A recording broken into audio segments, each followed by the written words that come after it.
हाय दोस्तों। मैं हूं आपका दोस्त और होस्ट रविकांत प्रसाद। आज लेके आया हूं आपके लिए एक नई वीडियो। काफ़ी इंटरेस्टिंग वीडियो है आज की। आज हम लोग बात कर रहे हैं कोरोना के ऊपर। ठीक है। कोरोना, इसकी उत्पत्ति कहाँ से हुई, बीमारी कहाँ से आई, आप सभी को तो मालूम होगा। ठीक है। तो इसके साइड इफ़ेक्ट्स हम लोगों ने पिछले साल देखे हैं। 2020 में जब लॉकडाउन लगा, लगभग लॉकडाउन 3 से 6 महीने तक, 3 महीने तक के आसपास में शायद लगा था, जिसका साइड इफ़ेक्ट पूरे भारत में सभी के साथ हुआ, जिसका साइड इफ़ेक्ट अभी भी सब लोगों के साथ झेल ही रहे हैं। कितने लोग न जाने इसमें बर्बाद हो गए, कितने बिजनेसेस इसमें बर्बाद हो गई, कितने लोग तो सुसाइड कमिट कर लिए। ठीक है। और फिर से लॉकडाउन लगने ही वाला है। ये मैं डैम श्योर होकर कह रहा हूँ कि लॉकडाउन पूरे भारत में फिर से लगेगा। वो ऐसा इसलिए कह रहा हूँ क्योंकि इस बीमारी के बारे में जहाँ तक मैं जानता हूँ, ये पिछली जो भी वायरसेस थे पिछले साल, इससे 70% ज़्यादा है, ये ज़्यादा डेंजरस है। ये मैंने न्यूज़ कह रहा हूँ, न्यूज़ चैनल्स कह रहे हैं। 70% ज़्यादा, 70% ज़्यादा इफेक्ट है इसका। तो सोच लीजिए। और हम लोग तो क्या बोलते हैं इसके लिए, सावधानी तो हम लोग बरत नहीं रहे हैं। पुलिस आती है चेक करने के लिए, तो जो मास्क नहीं लगाए हुए रहते हैं वो भागते हैं, और जो मास्क लगाए हुए रहते हैं जो गले से नीचे रहता है, मास्क पहन लेते हैं, और पुलिस के जाते ही मास्क हम लोग चेहरे पर डाल लेते हैं। तो ये बीमारी बढ़ेगी ही। और अगर किसी को, अगर आप, मैं भी टोक देता हूँ कि भैया आप मास्क नहीं लगाए हुए हो, तो वो तो ऐसा प्रिडिक्शन कहते हैं ना कि मैं भी शॉक्ड हो जाता हूँ। वो कहते हैं ना, मेरे को ये बीमारी नहीं होने वाला, इतना डैम श्योर होकर वो कहते हैं। अब क्या कह सकते हैं, पढ़े लिखे लोग अनपढ़ जैसा व्यवहार कर रहे हैं, तो वैसे लोगों से कुछ भी नहीं कहा जा सकता, कुछ भी उम्मीद नहीं रखा जा सकता। जो खुद भी मारेंगे दूसरों को भी मारेंगे। कोरोना के एजेंट बने फिरे हैं सब एजेंट फिर बने हुए हैं। जैसे LIC के एजेंट होते हैं ना, वैसे कोरोना एजेंट है सब मार्केट में। हाँ, जो पढ़े लिखे हैं वो मास्क मुंह पे लगा रहे हैं, 2 गज दूरी मेंटेन कर रहे हैं, मगर बहुत सारे लोग इसमें मेंटेन नहीं कर रहे हैं। चलिए ठीक है, इतना तो हम लोग जान ही रहे हैं। इसके बाद और आगे बोलता हूँ, जैसे कि बोलता हूँ, सरकार, हम लोग हर चीज़ का ढीकरा हम लोग सरकार पर तो फोड़ते हैं ना। यार हम लोग की भी गलती है, अपनी गलती भी मानना सीखें। सरकार ने तो कहा था कि 2 गज दूरी, मास्क है ज़रूरी, बट हम लोग तो कभी ज़िंदगी में मानने वाले हैं नहीं। बीमारी हो जाएगी हम लोग के रिलेशन में, हम लोग के फैमिली में, या हम लोग के फ्रेंड सर्कल में, या हम लोग के सोसाइटी में, तब हम लोग डरना शुरू करेंगे। ऐसे नहीं, ऐसे नहीं। सरकार भी तो वही चीज़ है। सरकार ने पिछले साल अगर कड़ाई की होती ना, तो आज इस साल फिर लॉकडाउन लगाने का नहीं ज़रूरत होता। इसलिए बोल रहा हूँ सरकार को, क्योंकि सरकार को मैंने पिछले साल भी देखा, मंदिर बना रही है, राम मंदिर, MLA बिल्डिंग बन रहा है, रेनोवेट हो रहा है, MLA फ्लैट बन रहा है। यार ये सब, और क्या क्या हो रहा है देखिए। जितने भी ओल्ड हेरिटेजेस हैं, फॉर एग्जांपल कोई रोड का नाम, या फिर कोई पुराने बिल्डिंग का नाम, तो जो पुराने जो बने हुए हैं उसे चेंज करने में लगे।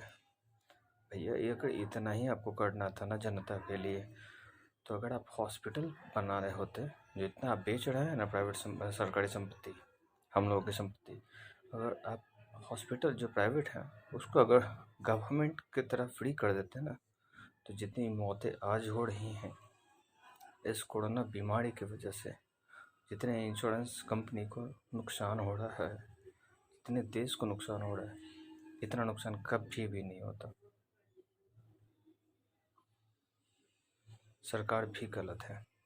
देख लीजिए, इलेक्शन कैंपेन हो गया है, अभी कलकत्ता का है इलेक्शन, कलकत्ता में हो रहा है, असम में हो रहा है। देख लीजिए, बड़े बड़े नेता, यहाँ तक कि मोदी साहब जो है प्राइम मिनिस्टर, उनको भी मैंने देखा भगवान के मंदिर में जा रहे हैं वो मन्नत मांगने के लिए, तो मुंह पर मास्क लगाया हुआ है।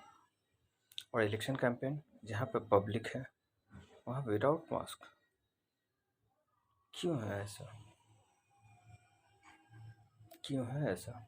ठीक है, न्यूज़ चैनल वाले अगर टीवी में अगर विदाउट मास्क है तो चलिए, वो कोई बात नहीं, वो टीवी पे है, वो पब्लिक जगह पे नहीं है जहाँ पे पब्लिक है। मगर बहुत सारे रिपोर्ट्स को मैंने देखा है ऐसा कि पब्लिक के बीच में है विदाउट मास्क। क्यों है आखिर ऐसा? हम लोग बीमारी को न्योता क्यों दे रहे हैं?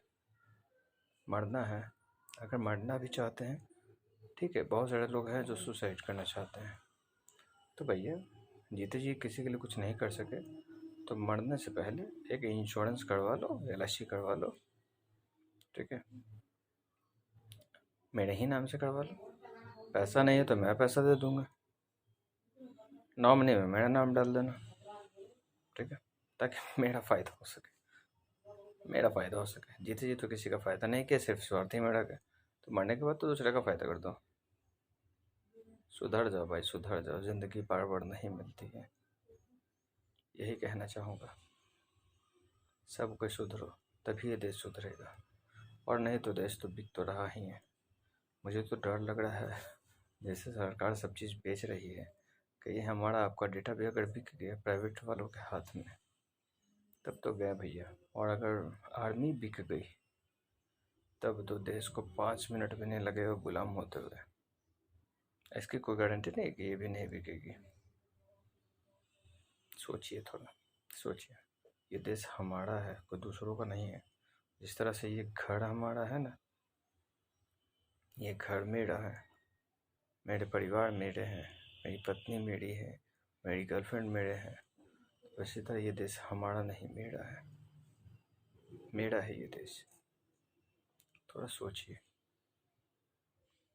और अगर अच्छा लगा तो लाइक कीजिए, और शेयर अगर करेंगे तो जैसे आपको अच्छा लग रहा है तो आपके फ्रेंड सर्कल जितने भी होंगे, फेसबुक, इंस्टाग्राम, व्हाट्सएप, वो सभी भी देखेंगे, उन लोगों को भी कुछ सीखने के लिए मिलेगा।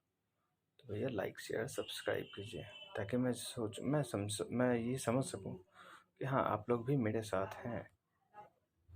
देश हम मेरा है, मेरा मतलब आप सभी का, और आप सभी इस देश के नागरिक हैं, ठीक है। 15 अगस्त और 26 जनवरी को इंडिपेंडेंस गाना गाने लेने से नहीं हो जाता, झंडा फहरा लेने से नहीं हो जाता। दूसरे दिन हम लोग को झंडा ना वो रोड पे कचरे में फेंका हुआ मिलता है। बहुत अफसोस की बात है, बहुत अफसोस की बात है। इस देश को आज़ादी दिलाने के लिए ना कितने लोग गोली खाए, सीने पे गोली खाए, काट दिया गया कितने लोगों को। ये देश अंग्रेज के आने से गुलाम नहीं होता, अंग्रेज के आने से पहले था। कितने मुग़ल शासक आए, और जिसमें सबसे पहला शुरुआत जो किया था ना, हमारे ही घर के बगल में वो उनका घर जन्म स्थल था, गुरु नानक जी। गुरु नानक जी ने पहली लड़ाई लड़ी थी, गुरु नानक जी ने पहली लड़ाई लड़ी थी, ठीक है। उसके बाद आज़ादी की चिंगारी सब धीरे धीरे धीरे धीरे करते करते 1857 में पहला सैनिक विद्रोह हुआ था। ये भी हमारे गलती से बिहार में ही हुआ था, ठीक है। बिहार बहुत पुराना है, बिहार का अस्तित्व हर जगह है। आप जितना इतिहास में पीछे जाओगे उतना पीछे है बिहार, उसका अस्तित्व उतना बड़ा है, उतना विशाल है। आप सोच लो, ये इत्तेफाक है ना कि जो सबसे आगे था उसको सबसे पीछे कर दिया गया। आज एजुकेशन लेवल हो चाहे कोई भी चीज़ में हो, हम लोग सबसे पीछे आ गए। गलती किसकी थी? ठीक है, जिस समय बिहार राज्य का बंटवारा हो रहा था, झारखंड बना, क्यों बना? क्योंकि आपसे अकेले नहीं संभल रहा था, कोयला था, उर्वरक था, आप तो दूसरे देश में ले आकर के बेच रहे थे, दूसरे जगह बेच रहे थे। और वही झारखंड अलग होते ही क्या हुआ, वहाँ के जो मंत्री लोग थे, दूसरे जगह बेचने के बजाय दूसरे कंपनी को अपने यहाँ बुला लिया, क्योंकि आपका सामान भी बिक जाएगा, आपको ट्रांसपोर्टेशन चार्ज भी नहीं लगेगा उतना, आपको लेबर का जो अगर प्रॉब्लम होता था कोई कंपनी को, तो भैया हमारे यहाँ नौकरी भी मिल जाएगी सभी लोगों को, लेबर का प्रॉब्लम कंपनी को भी नहीं होगा। इतना पैनी नज़र से सोचिए, हमारा बिहार बहुत आगे है, हर जगह हर जगह। तभी तो सम्राट अशोक पूरे वर्ल्ड में छोड़ करके बिहार को ही चुने। गौतम बुद्ध को कहीं नहीं मिला ज्ञान, सिर्फ बिहार में ही मिला। महात्मा गांधी सड़क पुल, एशिया में सबसे लंबा सड़क पुल, एशिया में 9 देश होते हैं, 9 देशों से इस राज्य, ये जो मेरे घर के बगल में महात्मा गांधी पुल है ना, उससे एशिया के 9 देश में घुस सकते हैं। और क्या बताएं, बिहार का इतिहास बहुत पुराना है। चलो ठीक है दोस्तों, रखता हूँ। लाइक शेयर सब्सक्राइब कीजिए, और अगर बुरा लगे मेरे बात पे, अगर आपत्ति है तो कुछ कमेंट कीजिए, देख करके मत चले जाइए। हाँ, आप सब मालूम है मुझे देखेंगे और कॉपीराइट करेंगे, वीडियोज़ बनाएंगे, मगर मेरे ऐसा माइंड नहीं कॉपी कर पाओगे भाई, क्योंकि मैं भी इकलौता हूँ और कॉपीराइट तो हमेशा पीछे चला जाता है। चलो ठीक है, रखता हूँ, फिर मिलेंगे कल नए वीडियो के साथ।